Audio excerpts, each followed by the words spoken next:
Graça e paz, queridos. Nós estamos nesse mês numa série que nós entendemos ser importante para a igreja, ser importante para cada cristão. É a série chamada Cheios do Espírito. Uma coisa é sermos religiosos, outra coisa é sermos cheios do Espírito. E nós temos olhado neste mês para a vida de um personagem muito importante, que às vezes a gente não dá tanto valor, Barnabé, no livro de Atos. A história de Barnabé é fantástica. Talvez você tenha ouvido falar do apóstolo Paulo, né? O time do São Paulo vem do apóstolo Paulo, na cidade de São Paulo vem do apóstolo Paulo, né? E assim por diante. Mas por trás do apóstolo Paulo teve um homem bom, cheio do Espírito Santo e de fé, que foi Barnabé. E Barnabé também, no seu relacionamento com o apóstolo Paulo, nos dá uma primorosa lição de como nós sermos hoje um pai cheio do Espírito Santo para os nossos filhos e maridos cheios do Espírito Santo para as nossas esposas. E o texto que eu queria trazer nesta manhã está no livro de Atos, no capítulo 9, versículo 26 e 27.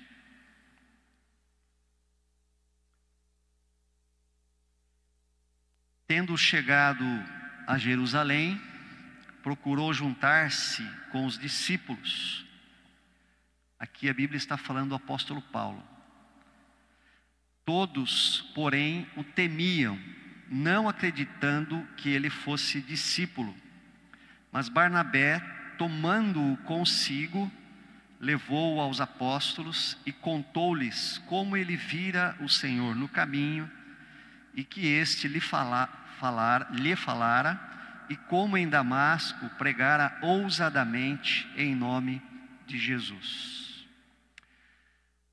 Queridos, nós estamos vivendo dias bem complicados no nosso mundo em relação ao tema família. As famílias estão sendo fragmentadas, divididas, dilaceradas, multifacetadas. Hoje existem diversas configurações familiares. E eu posso dizer com toda certeza que boa parte, ou grande parte, ou talvez a maior parte da confusão familiar, do desmoronamento familiar, da crise familiar que hoje nós vemos em nossa sociedade, se deve, presta atenção agora, à figura do pai, a figura do marido, a figura do homem. Por quê? Quando o pai não cumpre exatamente o seu papel, a família desmorona. E quando a família desmorona, pessoas desmoronam. Um pai que não cumpre o seu papel, ele vai, com o passar do tempo, adoecendo a sua família. Vai adoecendo as suas esposas e vai adoecendo também os seus filhos. Queridos, quando adultos não cumprem os seus papéis familiares, certamente haverá crianças com disfunções emocionais. E crianças que se tornarão adultos com severas dificuldades de relacionamento.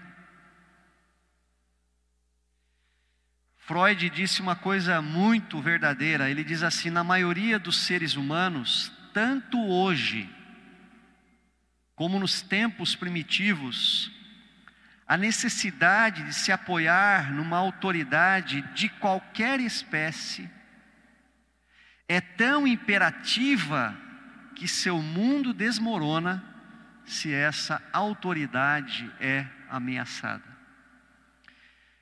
O que Freud estava querendo dizer com isso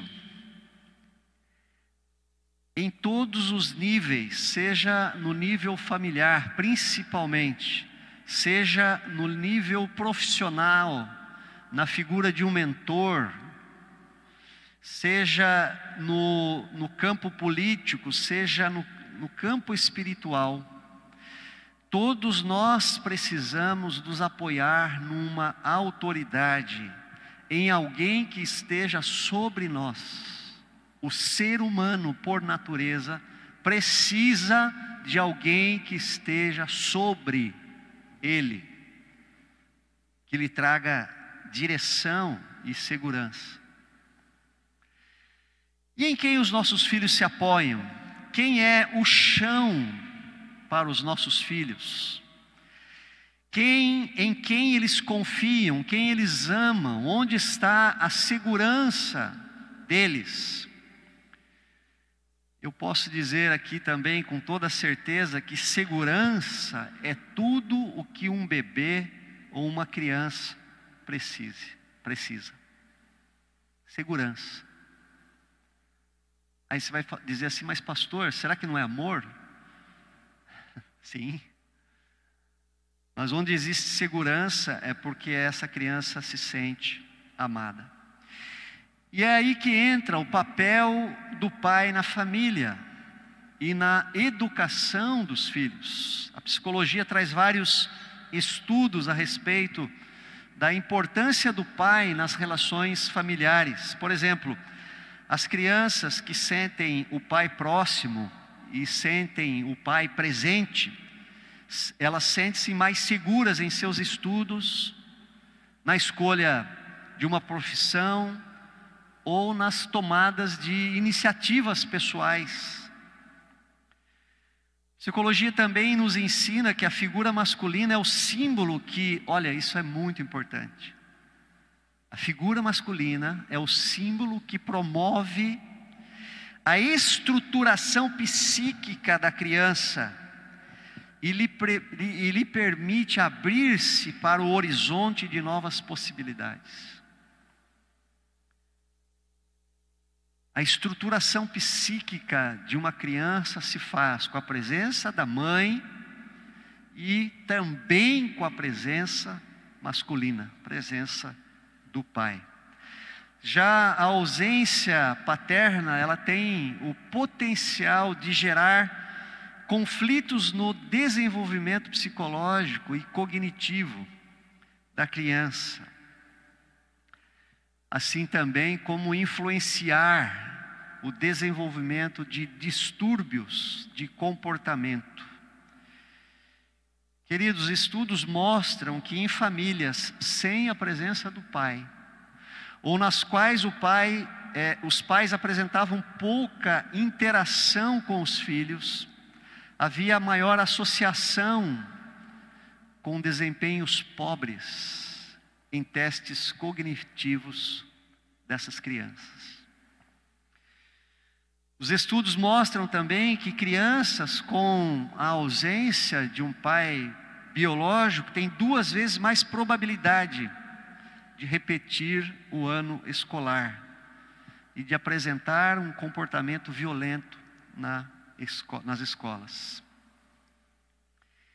E olha só, queridos, algo tão real em nossos dias em relação à identidade de gênero.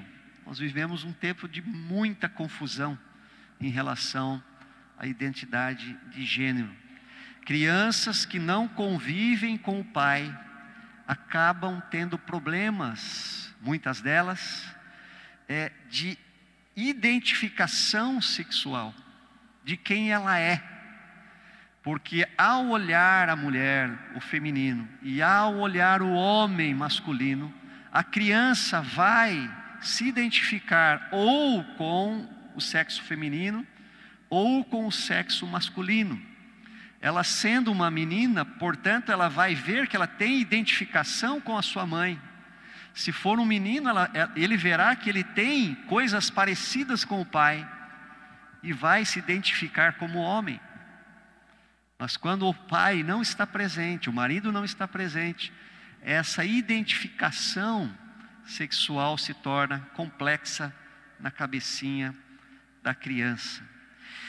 E a figura masculina também é importante para que a criança reconheça limites nas suas ações. E que ela aprenda também as regras de convivência social. Resumindo, a ciência chamada psicologia, já que o mundo dá tanta importância para ciências, né, e pouca para a fé, a psicologia diz que o pai é um pilar muito importante no desenvolvimento de qualquer criança. E se a pessoa teve sorte, a bênção, no nosso caso, a gente não acredita em sorte, acredita em bênção. Se a pessoa teve a bênção de crescer em um lar, um bom lar comum, ao lado de pais afetivos, dos quais essa pessoa pôde contar com apoio incondicional, com conforto, com proteção, ela consegue desenvolver estruturas psíquicas suficientemente fortes e seguras para enfrentar as dificuldades cotidianas da vida. Filhos fortes ou filhos fracos dependem de uma harmonia familiar entre o masculino e o feminino, entre o pai e a mãe. E o contrário disso é que traz essa fragmentação familiar, a fraqueza, as doenças emocionais na família. E qual a solução para a família moderna? Mais do que a psicologia, que trata o efeito ou as consequências, mais do que a psicologia, eu creio, é o Evangelho. O Evangelho. Queridos, o Evangelho é o poder de Deus para a restauração, salvação de todo aquele que crê. O Evangelho transforma coração, transforma o interior do ser humano, transforma vidas e corrige aos poucos aquelas disfunções familiares. Mas o Evangelho, ele precisa ser vivido dentro de nossas famílias de uma maneira plena. Nós precisamos ser cheios do Espírito de Deus, ser cheios do Espírito de Cristo. Então, nesta manhã, que é uma palavra direcionada aos homens, aos pais, vale para todos nós, obviamente, é que homens cheios do Espírito Santo abençoam suas casas, fazem de suas famílias abençoadas por Deus. Homens cheios do Espírito Santo experimentam a paz, a prosperidade, a harmonia, a shalom de Deus. E homens cheios do Espírito Santo deixam um legado para as próximas gerações. É incrível nós olharmos para a igreja, por exemplo, e vermos homens lá do passado, que já faleceram, que através dele a bênção de Deus permaneceu sobre os filhos, permaneceu sobre os netos até hoje. E a Bíblia diz que Barnabé era um homem cheio do Espírito Santo. E no texto que nós lemos, ele como um pai acolhe Paulo na comunidade dos apóstolos. Então, quando nós olhamos para esse texto, nós vemos em primeiro lugar um Paulo carente de alguém que o acolhesse. Um Paulo ainda no calor de sua conversão, inseguro, quando se colocava no meio dos discípulos que já eram cristãos antes dele. E a Bíblia diz no versículo 26 que Paulo, tendo chegado a Jerusalém, procurou-se juntar-se com os discípulos, todos porém o temiam, não acreditando que ele fosse um discípulo. Imagine uma cena, você deve ter visto essa cena já em alguns filmes. O parque ali, a praça está cheia de pessoas, aquele ajuntamento, uma tarde linda ali. E de repente acontece uma explosão e todos começam a gritar e todos começam a correr. E a câmera, né, do cinema, ela foca numa criança que ficou no meio da confusão. Ela começa a chorar e orar para todos os lados.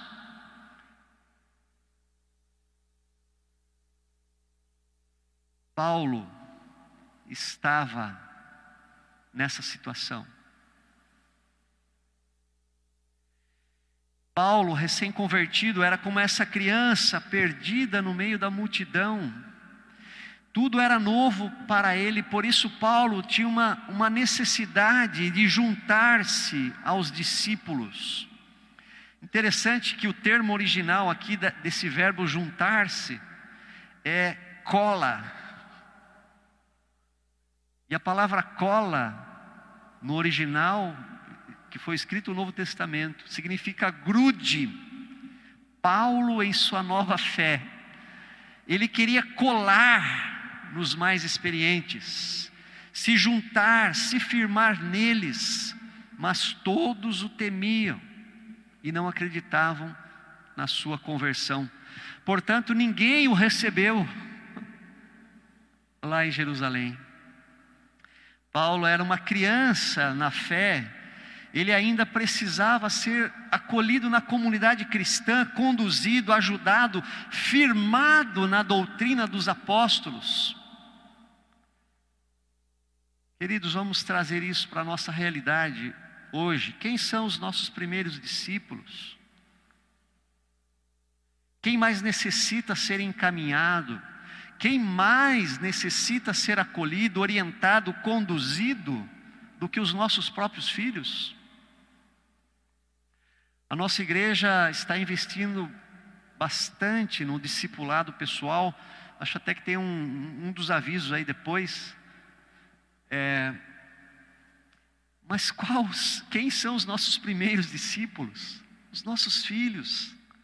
A base da vida, a base do caráter, do psiquismo da criança é forjada na primeira infância. Nessa fase, e até depois dela, a primeira infância é de 0 a 6, mas até mesmo depois dela, as nossas crianças são muito inseguras. As nossas crianças criam fantasmas em suas mentes. Por isso que a gente priva as nossas crianças, por mais que elas queiram, de assistir certos filmes. A minha filha mais nova, ela ainda tem medo de ir lá no fundo da casa à noite. Às vezes ela vai, às vezes ela não vai. A lâmpada é acesa e ela às vezes, pai, vem comigo. As crianças têm esses medos bobos. Eu já falei que quando eu era criança, por volta de 4 ou 5 anos, eu dormia num berço desse tipo de madeira aqui, pesada e escura, todo adornado, né? Aquela madeira torneada. Mas quando eu colocava minha cabeça no travesseiro, os meus olhos iam direto para a guarda da ponta, onde tinha uma imensa figura de um demônio. Eu fabricava isso na minha cabeça. As nossas crianças têm as suas mentes imaturas, elas têm uma quantidade enorme de inseguranças. A começar, né, a gente percebe isso no andar. Quando eles começam, eles ficam totalmente inseguros no seu andar. As crianças, portanto, queridos, sem a presença dos pais, elas ficam completamente perdidas, inseguras, sem chão. E com tantos e tantos divórcios acontecendo por conta de uma sociedade hedonista, na qual os adultos querem ter o seu prazer, simplesmente ser feliz e ter o seu prazer. Aumenta cada dia esse número de divórcios, com tantos pais abandonando seus filhos, com tantos homens não engravidando, mas não assumindo os seus filhos. Nós temos uma quantidade enorme de crianças crescendo inseguras, fracas emocionalmente, ou, no caso de meninos principalmente, se tornando adolescentes violentos. A sensação de abandono é uma das piores sensações que um ser humano pode ter. E para a criança é a pior experiência que ela pode passar. É um trauma dificílimo para ser curado. Filhos, todos eles, sejam meninos, sejam meninas, precisam da presença masculina perto, porque a figura masculina representa proteção. Assim como representa ordem, deveria pelo menos, limites, orientação, direção. Ainda os adolescentes precisam ser orientados. E ainda filhos adultos ainda precisam ser aconselhados muitas vezes. Um filho perdido, Paulo. Um pai acolhedor, Barnabé. Filhos carentes, todos eles são crianças carentes. Um pai acolhedor é necessário. Uma segunda visão para esse texto de Atos é o versículo 27. No 26 nós vemos aí filhos carentes, mas no 27, ou pelo menos um filho carente, Paulo, no 27, um pai acolhedor. Diz o texto: mas Barnabé, tomando-o consigo, levou aos apóstolos. Aqui nós temos então a figura desse homem que nós estamos estudando durante todo o mês de agosto. Homem cheio do Espírito Santo, sendo para Paulo, recém-convertido na fé cristã, um pai substituto, uma espécie de padrinho acolhedor. E a psicologia fala sobre isso, que a figura paterna, ela é tão importante na vida de uma criança, que mesmo na morte ou na ausência do pai biológico, a criança pode ter um outro homem como modelo, por exemplo, um tio, ou um avô, ou uma outra determinada pessoa, que o acolha, que o ajude, que represente essa figura paterna. Diz o texto que Barnabé, tomando-o consigo, levou-o aos apóstolos. E esse tomar consigo também, quando nós olhamos para o verbo lá no original, ele significa agarrar, significa capturar com as mãos. Então voltemos àquela cena da criança na praça, no parque, perdido, olhando para os lados, naquela confusão, naquela fumaça, naquele fogo, as crianças todos correndo para perdidos, gritando. E aquela criança apavorada, olhando para todos os lados: onde está meu pai, onde está minha mãe? E de repente, a câmera foca nela e uns braços a agarram e a levantam e tira aquela criança dali.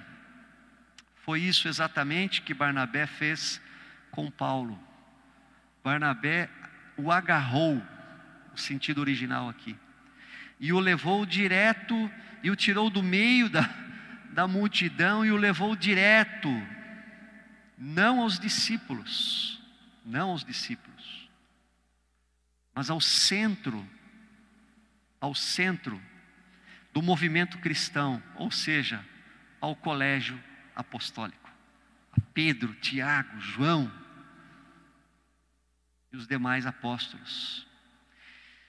E esse verbo levar também, o interessante é que o Novo Testamento, Deus foi soberano e providencial no idioma que Ele fez escrever o Novo Testamento, porque para cada quase que para cada palavra, o grego ele tem uma palavra específica. E aqui o sentido de levar significa, tem um sentido próprio de guiar, de conduzir, segurando pelas mãos até o destino final sem soltar. Tem diversos verbos levar no grego, mas esse aqui tem esse sentido de pegar pela mão, conduzir e levar até o destino final. Foi isso que Barnabé fez. Queridos, você, eu, homens que são cheios do Espírito Santo, pais cheios do Espírito Santo, independentemente da personalidade, seja fleumática, né, aquela personalidade mais pacífica, ou seja sanguínea, o Espírito Santo trabalha, molda, transforma, de maneira que nós tenhamos o mesmo acolhimento que Jesus teve. E aqui me vem à mente a figura do reverendo Eduardo Carlos Pereira. Nós comemoramos semana passada 118 anos da nossa igreja. Ele era professor, pastor da primeira igreja IPI de São Paulo, que hoje é a Catedral Evangélica, a igreja mais antiga de São Paulo, de 1865. Ele era professor de Direito. E a Pérola Baiton foi a primeira mulher que tentou, que quis estudar Direito.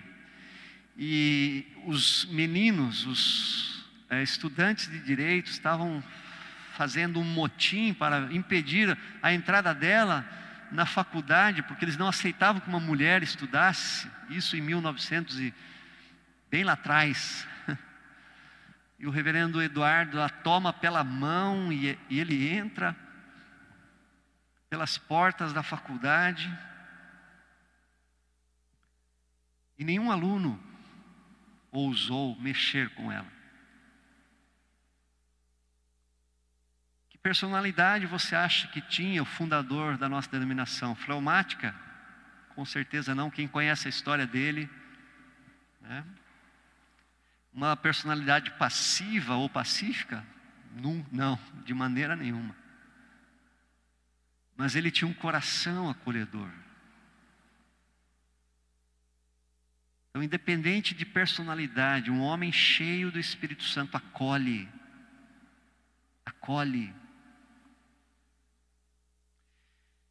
Eu tive uma experiência que o Espírito Santo deu um baita puxão na minha orelha.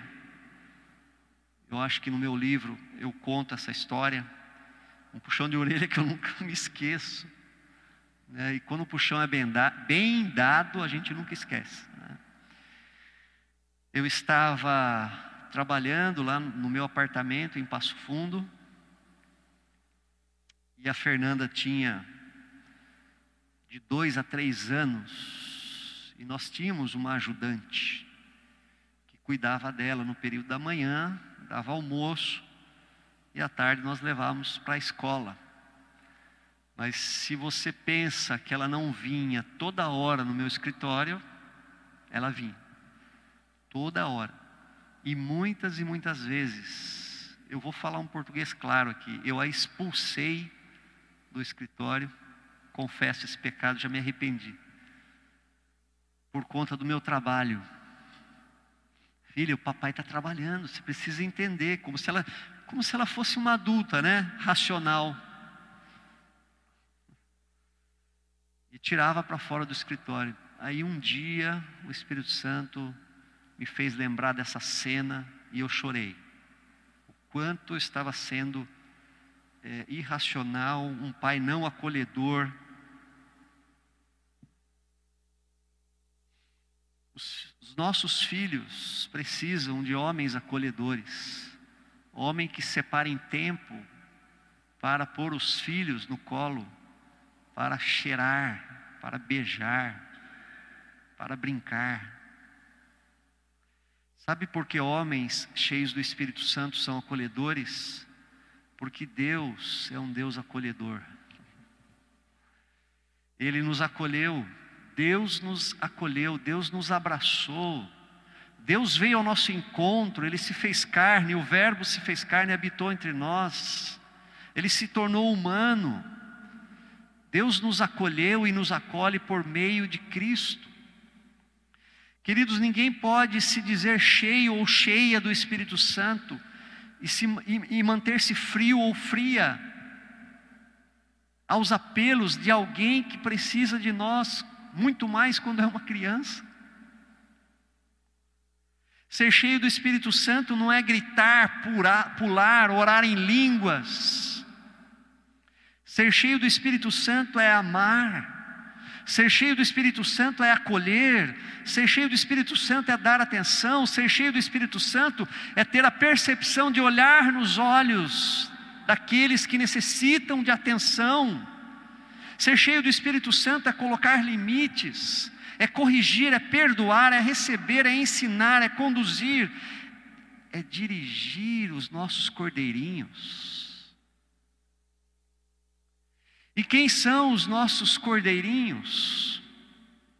Os primeiros são os nossos filhos, mas podem ser também os filhos dos outros, dos nossos vizinhos, dos nossos amigos, podem ser também os nossos alunos, podem ser também os nossos estagiários lá na empresa, inseguros, não conhecem, não sabem trabalhar. Eles precisam de atenção, precisam de nós sentarmos, conversarmos, olhar nos olhos e escutá-los,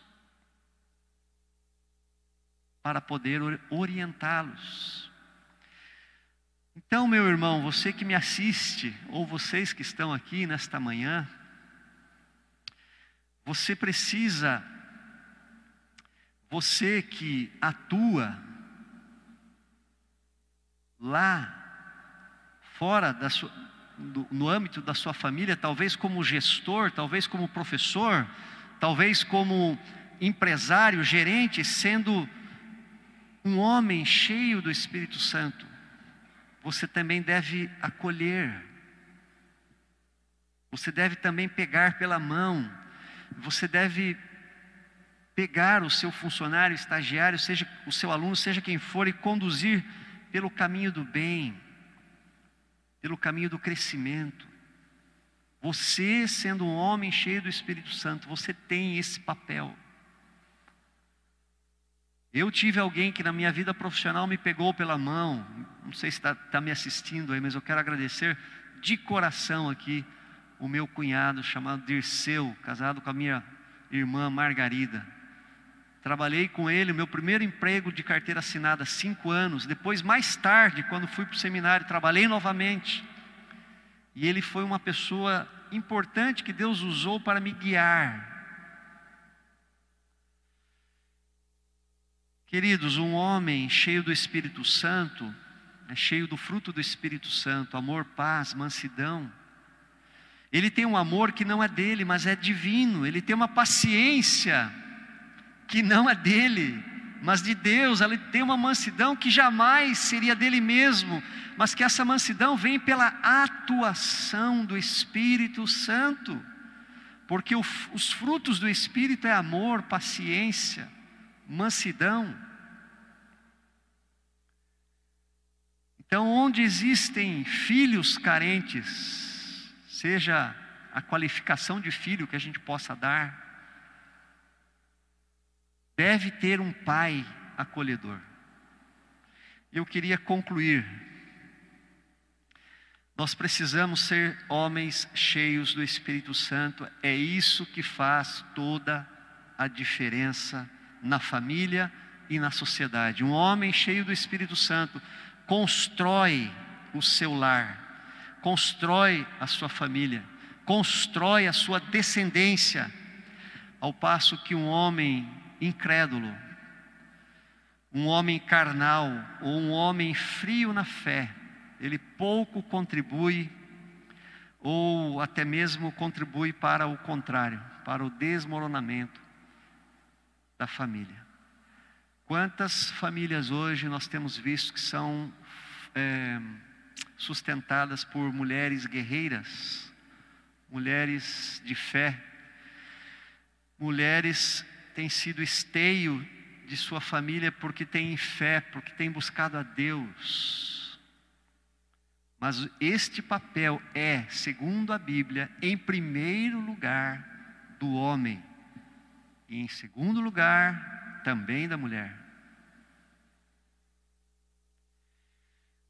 Você é um homem cheio do Espírito Santo? Você é um pai cheio do Espírito Santo de Deus? Busque isso. Busque ser cheio. Deseje ser cheio do Espírito Santo. Saia da sua zona de conforto. Não seja religioso. Não seja um religioso. A religião não tem vida, queridos. O Evangelho tem vida. Nós precisamos do Evangelho. Nós precisamos de Jesus Cristo vivendo em nós. Precisamos ser cheios de Cristo. Precisamos ser cheios dele, do seu caráter. Precisamos ser parecidos com Jesus. Quando isso acontece, acontece também uma incrível transformação na relação com a esposa. Por exemplo, você terá muito mais autoridade no seu casamento. Não autoritarismo, autoridade. A sua esposa vai te admirar muito mais. Você terá uma autoridade não impositiva também sobre os filhos, mas uma autoridade natural. Eles vão te respeitar muito mais. Você quer hoje abrir o seu coração e dizer: Deus, me faça mais cheio do Espírito Santo? Eu quero orar por você nesta manhã, para que você seja um papai, para que você seja um homem cheio do Espírito Santo. Feche os seus olhos, vamos orar.